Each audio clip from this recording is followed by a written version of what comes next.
France, là, comme ça, très, très stylisé, bien sûr. Voilà. Voilà la France. Et mon territoire. Mais la France, c'est ça aussi. Hein. C'est la Corse, c'est la Réunion, ce sont les îles. Paris, bien sûr, est ici avec la Seine qui passe au milieu. Et c'est une circonscription qui est rive droite de la Seine, prenant les beaux quartiers de Paris, comme on le dit quelquefois avec un peu de sarcasme. Les beaux quartiers, vous êtes élu des beaux quartiers. Je suis élu de la France. Il n'y a pas des bons et des mauvais.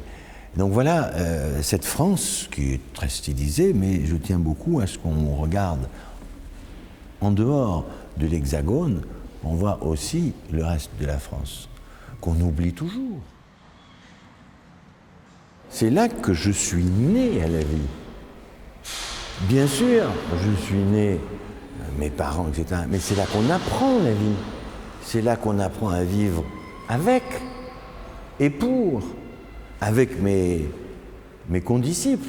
Mais c'est là où aussi on apprend à vivre pour. Alors pourquoi ? Pour soi. Pour ses parents, pour les autres. Ça donne un sens. Et puis, c'est là qu'on est nourri. On apprend à lire, on apprend à écrire, mais surtout on apprend à penser. Penser, vous imaginez ce que ça veut dire ? On apprend à penser l'autre. Et puis, c'est là que est apparue la petite fleur politique. Parce que mon père était sénateur, un Indre-et-Loire, virulent comme jamais on ne peut être virulent. Aujourd'hui, on parle de virulence, on dit comment il ose dire ça. Mais à l'époque, c'était pire. C'était bien pire. Et on me disait, c'est le fils d'eux.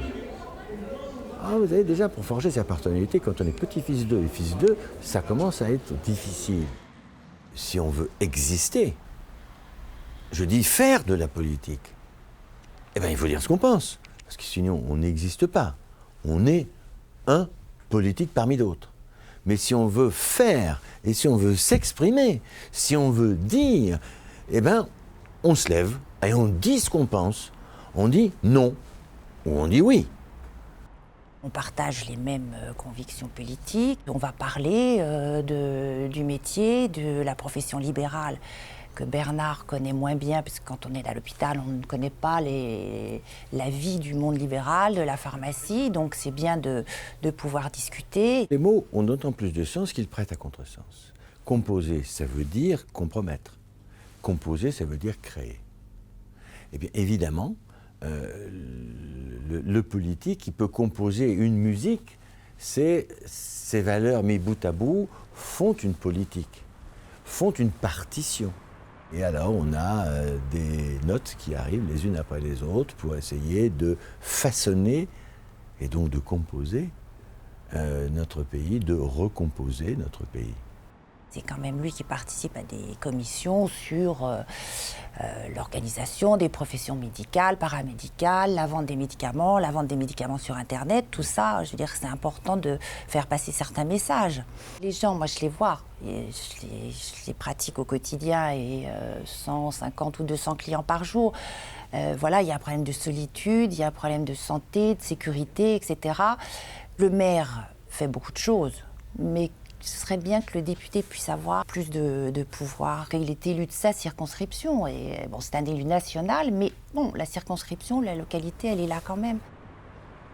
Il faut être très humble. Vous imaginez que sur 125 000 habitants et 60 000 électeurs, vous imaginez que vous allez les voir tous ? Bien sûr que non. Vous allez les voir, mais à travers quoi ? À travers la télévision, la radio, c'est eux qui vont vous voir. Et c'est vrai que l'œil qu'ils vont porter sur vous, soit en vous lisant, soit en vous regardant, soit en vous écoutant, alors c'est l'oreille, est très déterminant. Vous voyez, autant impatient, je lui dis, je vais me battre pour vous, quoi qu'il arrive.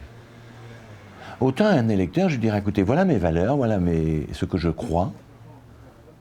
Si vous croyez comme moi, votez pour moi. Si vous ne croyez pas comme moi, si vous n'êtes pas d'accord avec moi, votez contre moi. Pourquoi je peux dire ça ? Parce que j'ai un métier, qui est celui de médecin, et que c'est mon métier, et que ça me donne une liberté formidable.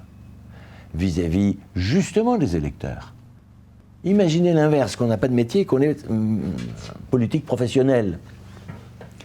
On va voir dans l'œil de l'électeur un votant potentiel, et on en a besoin.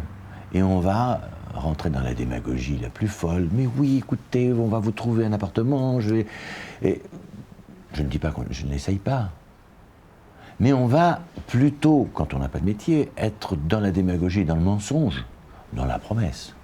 Rien n'est plus dramatique à l'hôpital d'opérer et de s'en aller, puisqu'il faut voir, palper, comprendre, accompagner du début jusqu'à la fin, jusqu'à la guérison, jusqu'à la mort. Donc il y a cette empathie.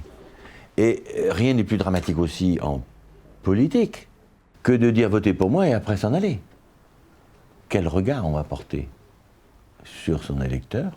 Méprisant. Et quel regard l'électeur va porter sur vous? Méprisant.